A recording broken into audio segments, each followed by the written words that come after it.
안녕하십니까. 한눈에 알아보는 우리 나무라고 하는 나무도감 책을 집필한 박승철입니다. 오늘은 운양가의 초피나무인데, 초피나무 앞에 왕자를 붙여서 왕초피나무, 이 왕초피나무가 어떤 나무인지에 대해서 살펴보도록 하겠습니다.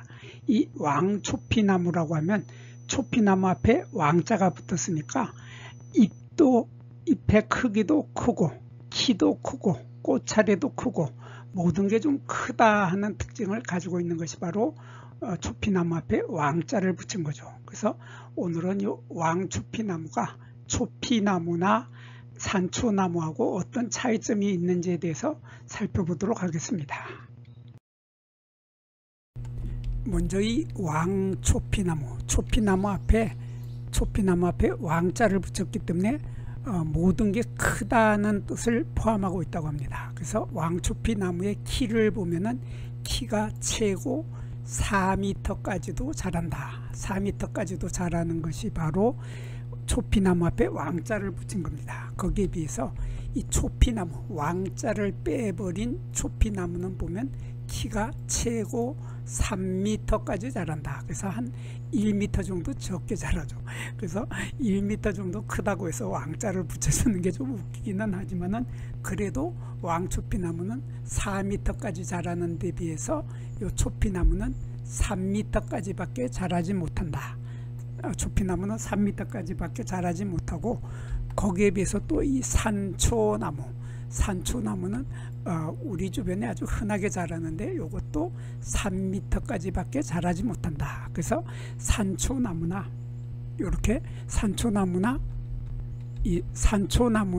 초피나무는 키가 3m까지 밖에 자라지 못하지만은 왕초피나무는 키가 4m까지 자란다. 그 1m 차이로 왕자를 붙여주는 게 좀 웃기기는 하죠. 근데 요 잎을 보면은 잎이 이렇게 돼 가지고 요 잎이 이렇게 보겹이죠. 겹잎이라고 하는데 이렇게 여러 개의 잎이 모여서 잎이 하나가 되고, 여기도 잎이 하나가 되는데 여기에 요 잎 하나하나를 작은 잎이라고 합니다. 소엽이라고 하는데 작은 잎인데, 요 작은 잎의 하나의 길이가 3cm에서 5cm, 제일 큰 것은 5cm까지 되는 것이 바로 왕자를 붙인 왕초피나무죠. 거기에 비해서 왕자를 뺀 초피나무는 5cm가 아니라 최고 35mm, 그러니까 3.5cm 밖에 되지 않는 것이 이 초피나무죠. 그래서 초피나무의 잎은 작고 왕초피나무의 잎은 크다. 거기에 비해서 산초나무의 잎은 초피나무의 잎의 반 정도밖에 안 됩니다. 반 정도밖에 안 돼서 사진으로 보더라도 잎이 아주 작다는 느낌이 나는 것이 바로 산초나무이고, 초피나무는 산초나무에 비해서 잎이 좀 크고 요 작은 잎의 크기가 좀 크고, 왕초피나무는 거기에 비해서 아주 크다. 그래서 초피나무가 최고 3.5cm인데 반해서 왕초피나무는 5cm까지 된다 하는 이런 뚜렷한 크기의 차이를 가지고 있습니다. 그래서 여기에 잎의 크기에서 초피나무는 왕자를 붙일만하다. 왕자를 붙일만하다, 그런 뜻입니다. 그리고 이 왕초피나무의 꽃이 피는 모습을 보면 이 꽃은 암꽃 차례입니다. 암꽃 차례인데, 이 왕초피나무는 우리나라에서는 원래는 제주도에만 자생하던 식물이었죠. 왕초피나무는 제주도 한라산에만 자생하던 식물이었는데, 요즘 최근에는 이 왕초피나무를 조경용으로 서울에서도 많이 볼 수가 있게 되었습니다. 조경용으로 많이 심었는데, 왕초피나무는 제주도처럼 따뜻한 지방에서만 자라는 게 아니라 서울처럼 날씨가 추운 곳에서도 뿌리를 잘 내리고 잘 자란다 하는 특징을 가지고 있는 것이 왕초피나무입니다. 근데 이 왕초피나무는 우리 주변에서 보면 이렇게 꽃차례가 이렇게 생겼는데 원뿔 꽃차례죠. 원추화서, 한자로는 원추화서라고 하고 우리말로는 원뿔 꽃차례. 그래서 이 전체적인 꽃차례의 모양이 이렇게 삼각형을 이루는, 그래서 아래쪽에 꽃자루는 길고 위로 갈수록 꽃자루의 길이가 짧아서 전체적으로 삼각형을 이루는 이러한 꽃차례를 한자로는 원추화서, 우리는 원뿔 꽃차례라고 하는데, 이 꽃을 자세히 보면 이렇게 생겼습니다. 이렇게 생겼는데 이 꽃이 이게 전부 암꽃만 보이죠. 숫꽃이 보이질 않습니다. 그래서 이 왕초피나무는 암수가 딴 그루인데 우리나라에서는 숫꽃이 피는 수나무는 거의 없습니다. 거의 자라질 않고 대부분이 다 이렇게 암꽃만 피는 암나무만 자라고 있다. 암나무만 자라고 있는데 재미있는 것은 요 숫꽃이 없는 요 암꽃만 피는 요 나무에서도 열매를 다닥다닥 맺는다고 하는 이런 아주 특이한 특징을 가지고 있습니다. 그래서 이것이 과연 암꽃인지, 이것이 암꽃이라고 하기보다는 오히려 쌍성꽃, 양성화라고 해야지 맞지 않나 하는 저 개인적인 생각도 가지고 있습니다. 근데 이 꽃을 자세히 보면 아주 재밌습니다. 재미있는 것이 이렇게 보면 이렇게 요 부분이 미씨가 들어있는 씨방이죠. 미씨가 들어있는 씨방이 이렇게 이 사진에서는 4개가 보이고, 미씨가 들어있는 씨방의 위쪽에 암술대가 이렇게 요만큼이 암술대가 있고, 그 위에 암술머리가 이렇게 있는 이러한 상태로 미씨가 들어있는 씨방이 4개가 있는 상태의 이러한 꽃을 피는데, 이 꽃은 특이하게도 이 왕초피나무는 특이하게도 꽃잎이 없다고 합니다. 꽃잎이 없고 요 아래에 보면은 꽃받침이 있습니다. 꽃받침이 이렇게 뾰족뾰족한 꽃받침이 있는데, 이러한 꽃받침의 조각이 5개에서 8개 정도 있는데 요 길이가 1에서 2mm 아주 작죠. 아주 작은 이런 꽃받침 조각들이 많으면 8개까지도 있다 하는 이런 특징을 가지고 있는 것이 바로 왕초피나무인데, 그래서 왕초피나무는 꽃잎이 없고 꽃받침만 가지고 있다 하는 이런 특징을 가지고 있는 것이 초피나무 앞에 왕자를 붙인 겁니다. 거기에 비해서 초피나무를 보면, 초피나무는 암수 딴구루인 것은 마찬가지인데, 그래서 숫꽃만 피는, 이렇게 숫꽃만 피는 수나무가 따로 있고, 이렇게 암꽃만 피는 암나무가 따로 있습니다. 암나무가 따로 있는데, 여기에서도 보면 여기에서 요것이 꽃받침처럼 보이죠. 꽃받침처럼 보이는데, 이것을 학자들은 꽃받침이라고 하지 않고 화피라고 했습니다. 이렇게 화피, 이렇게 한자로 화피라고 하고 우리말로는 꽃덮이라고 했습니다. 이것을 꽃잎인지 꽃받침인지 구별이 잘 안 될 때, 이렇게 꽃잎과 꽃받침이 애매해서 구별을 하기가 어려울 때 머리 좋은 학자님들이 화피라는 말을 만들어 가지고 꽃을 덮고 있는 꽃덮이다 이런 표현을 써서 꽃덮이 조각이 이렇게 5개의 꽃덮이 조각이 있다 이렇게 표현을 했는데, 이렇게 꽃덮이 조각이 요 암꽃을 싸고 있는 겁니다. 암꽃에 요 미씨가 들어있는 씨방과 암술대를 요 상태를 싸고 있는데, 여기서 요 꽃잎, 우리가 보통 말하는 꽃잎이라고 하는 요 꽃덮이들이 다 떨어지고 나면, 그러니까 꽃이 지고 나면은 이러한 상태가 되는 겁니다. 이러한 상태가 되고, 숫꽃은 다른 숫꽃하고 모양이 같으니까 암꽃만 가지고 설명을 하면은, 이렇게 요 꽃덮이들이 우리가 보통 말하는 요 꽃잎들이 다 떨어지고 나면은 남는 것은 이러한 상태로 남게 되는데, 요 상태에서 보면 요게 미씨가 들어있는 씨방이 2개가 보이고, 여기는 미씨가 들어있는 씨방이 이렇게 3개가 보입니다. 이렇게 씨방이 2개 내지 3개가 있는데, 요것들이 서로 붙어 있지 않고 떨어져 있다 해서 이것을 이생이라고 합니다. 한자로는 이생이라고 하고, 합쳐져 있으면 합생이라고 하는데, 여기는 떨어져 있기 때문에 이생하는 상태로, 이러한 상태로 미씨를 가지고 있는 꽃을 피는데 반해서 이게 초피나무인데 비해서 왕초피나무는 이런 모양이죠. 이렇게 돼서 요게 서로 떨어져서 이생하고 있는 것은 마찬가지입니다. 여기 미씨가 들어있는 씨방이 4개가 서로 떨어져 있는 상태로 이렇게 떨어져 있는 상태로 있고, 아까 조금 전에 보았던 초피나무에서는 꽃잎이라고 하지 않고 화피라고 했는데, 여기에서는 왕초피나무에서는 이것을 화피라고 하지 않고 꽃받침이다. 이건 꽃받침이라고 그렇게 표현을 했습니다. 이렇게 꽃받침이 있고, 거기에 여기 초피나무에 비해서 산초나무는 뚜렷하게 모양이 다르죠. 모양이 달라서 이렇게 수꽃 차례가 있고, 수꽃은 다른 꽃과 같은 이러한 형태를 하고 있는데, 암꽃 차례를 보면 이거 산초나무이기 때문에 산초나무의 암꽃에는 꽃잎과 꽃받침이 다 가지고 있습니다. 여기 보면 꽃잎이 여기 하나, 둘, 셋, 넷, 다섯 개의 꽃잎을 가지고 있고, 이 꽃잎의 아래쪽에 보면 이렇게 뒤집어 보면 이런 모습이 보이는데, 이 꽃잎이 이렇게 아까 5개가 있었는데 꽃잎에서 5개가 있는데, 그 아래에 보면 꽃받침이 이렇게 또 5개가 있습니다.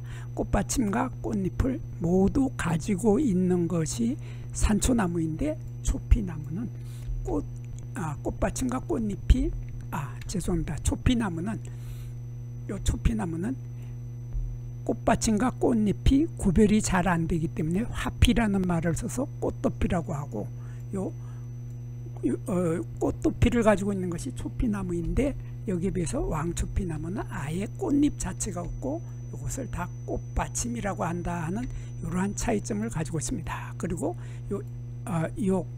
여기에서 요 씨방 부분이 시간이 지나면서 점점 자라게 되면 이렇게 열매를 맺히게 되는데, 이 열매가 보면 아주 특이하고 재미있죠. 특이하고 재미있는 이러한 열매를 맺는 것이 왕초피나무인데, 이 왕초피나무의 열매는 산초나무나 초피나무의 열매와 구별할 수 없을 만큼 아주 비슷합니다.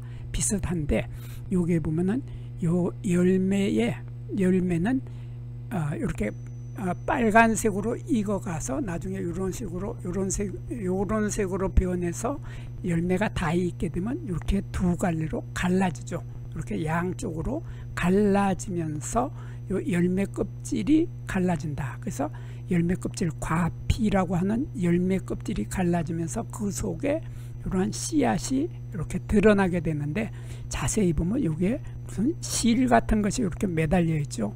이렇게 실 같은 것이 매달려서 요 씨앗이, 까만 씨앗이 2개가 딱 달라붙어 있는 이러한 아주 특이한 형태의 열매를 하고 있는데, 이렇게 씨앗이 열매 껍질이 다 익게 되면 저절로 갈라지고 그 속에 들어있던 씨앗이 튀어나온다 해서 이러한 열매를 씨앗이 튀어나오는 열매다 해서 튀는 열매, 삭과라고 하죠. 근데 이 삭과인데, 이 삭과의 요 열매는 보면 이런 까만 점들이 보입니다. 요거 지금 왕초피나무는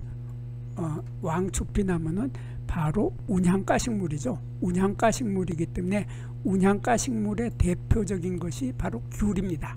귤의 열매하고 구조가 같다, 그런 뜻이죠.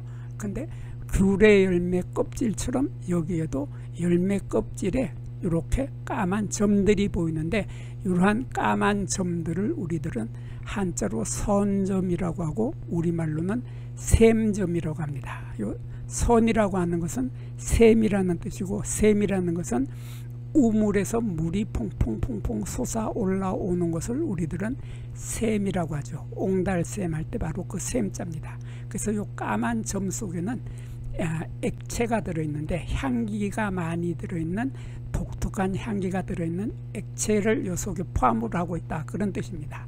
그래서 귤의 껍질을 우리가 이렇게 접어서 눌려보면 액체가 톡톡 튀어나오듯이 이 열매, 왕초피나무의 열매도 열매 껍질을 이렇게 눌려보면 여기에서 물방울이 튀어나온다. 근데 이 물방울 속에는 향기를 가지고 있다. 향기를 가지고 있어서 왕초피나무만의 특징인 초피나무 종류들의 특징인 향기를 요 속에 품고 있다. 이러한 까만 점들을 우리들은 샘점이라고 합니다. 이러한 샘점은 왕초피나무뿐만 아니라 이 초피나무도 똑같이 이러한 열매 껍질의 샘점을 이렇게 가지고 있죠. 샘점을 이렇게 가지고 있는 것은 마찬가지이고, 산초나무도 마찬가지로 이렇게 샘점을 가지고 있는 것은 마찬가지입니다. 그래서 이걸로는 열매를 가지고는 이 산초나무나 초피나무나 왕초피나무나 새나무를 구별을 할 수 없는데, 이 잎에서 이 새나무는 구별이 가능하게 됩니다. 그래서 이 왕초피나무는 여기에서 잎에서 아까 깃골겹입이라고 했죠. 깃골겹입의 우상복엽의 형태의 이렇게 전체가 잎이 하나가 되는데, 요 전체 잎이 잎 하나인데 여기에서 잎의 가운데에 이렇게 잎줄기가 보이죠. 이것을 잎줄기라고 하고, 이것을 확대를 하면 이런 모습이 되는데, 이 잎줄기를 한자로는 이렇게 엽축이라는 말을 씁니다. 엽축이라고 하고 우리말로는 잎줄기라고 하는데, 이 잎줄기를 자세히 보면은 여기 잎줄기의 양쪽에 여기 한 줄, 여기 한 줄에 두 줄의 좁은 날개를 가지고 있는 것은 요 왕초피나무나 초피나무나 산초나무나 이러한 좁은 날개를 모두 가지고 있는데, 여기에서 특이한 것은 요 잎줄기, 엽축 잎줄기의 아래쪽에 보면 이러한 꼬부라진 가시가 보이고, 위쪽에도 이렇게 가시가 보입니다. 이렇게 엽축 잎줄기의 가시를 위 아래에 가시를 가지고 있고, 그리고 요 잎의 뒷면을 보면 뒷면에 여기가 바로 중심맥입니다. 바로 요 부분이 되죠. 요 부분이 이렇게 여기 요 부분이 바로 중심맥인데, 요 중심맥을 이렇게 옆으로 보면 이렇게 보면 이런 가시가 보입니다. 이렇게 가시가 보이는데, 요 가시는 똑바로 되지 않고 이렇게 꼬부라져서 이렇게 휘어 있는 이러한 가시를 가지고 있는 것이 바로 초피나무 앞에 왕자를 붙인 거죠. 그래서 왕초피나무는 가시를 가지고 있는데, 거기에 비해서 왕자를 뺀 초피나무, 요 왕자를 뺀 초피나무에도 흔히 여기에 요 부분에 가시를 가지고 있고, 또 양쪽에 좁은 날개를 가지고 있는 것은 마찬가지이지만은, 여기 이 초피나무, 왕자를 뺀 초피나무의 가시는 뚜렷하지가 않고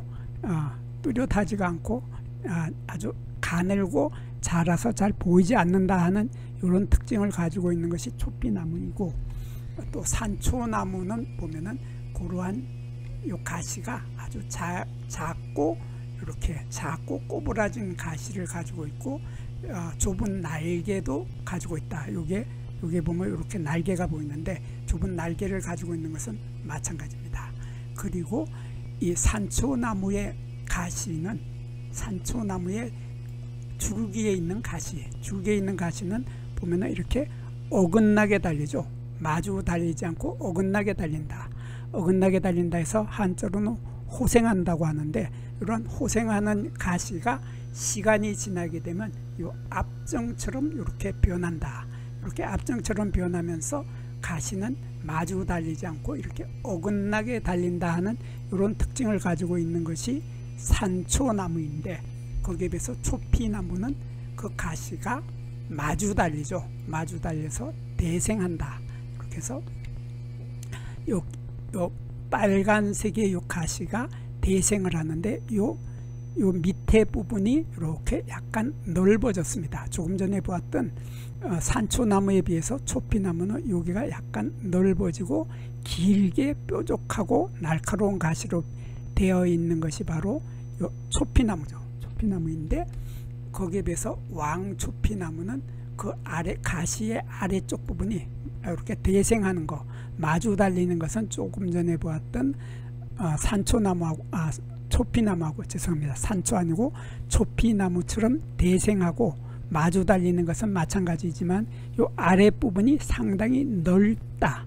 여기가 넓다고 하는 이러한 차이점을 가지고 있는 것이 바로 왕초피나무입니다. 그리고 이 왕초피나무의 잎에 보면은 잎에도 아까 여기에서 열매에서 말을 했던 샘점, 요 까만 점들이 샘점이라고 했는데 잎의 표면에도 보면 이런 샘점들이 오돌도돌하게 이렇게 사마귀처럼 이렇게 되어 있는 이런 것들이 샘점이 잎의 표면에 가지고 있는데 잎의 표면에는 이런 잔잔한 가시가 가시 아니고 죄송합니다. 가시 아니고 톱니입니다. 이렇게 톱니가 있는데 톱니의 아래쪽 부분에 이렇게 또 샘점을 아래쪽 부분에 이렇게 한 개씩을 가지고 있다 하는 이런 특징을 가지고 있는 것이 왕초피나무인데 초피나무도 마찬가지죠. 그래서 왕초피나 초피나무는 마찬가지로 이렇게 톱니에 이렇게 톱니가 있으면은 톱니의 아래쪽 부분에 이렇게 샘점이 있는데 요 초피나무 왕자를 뺀 초피나무에서 사진을 보면 요 샘점에 액체가 이렇게 방울 맺혀 있는 이러한 모습을 볼 수 있는 것이 바로 초피나무입니다. 이렇게 해서 초피나무와 왕초피나무는 이러한 가시의 모양, 여기에 있는 가시의 모양하고 잎의 크기하고 그리고 높이하고 이러한 차이로 왕초피나무는 초피나무에 비해서 크다. 가시도 크고 작은 잎 하나도 크고 키도 크다 하는 특징을 가지고 있는 것이 바로 초피나무 앞에 왕자를 붙여서 왕초피나무라고 합니다. 여기에서 잠깐 구독과 좋아요를 누르는 시간을 갖도록 하겠습니다. 여기 나무도감 공부는 박승철이 사진을 찍고 박승철이 글을 쓴 한눈에 알아보는 우리 나무라고 하는 나무도감 책을 펼쳐서 공부를 하였습니다. 공부를 하고 난 후에 만나게 되는 나무는 바로 내 친한 친구를 만나는 것처럼 반갑고 호기심 넘치고 흥미진진한 기쁨을 가슴 가득 안겨주게 될 것입니다. 오늘의 공부는 여기서 마치도록 하겠습니다. 감사합니다.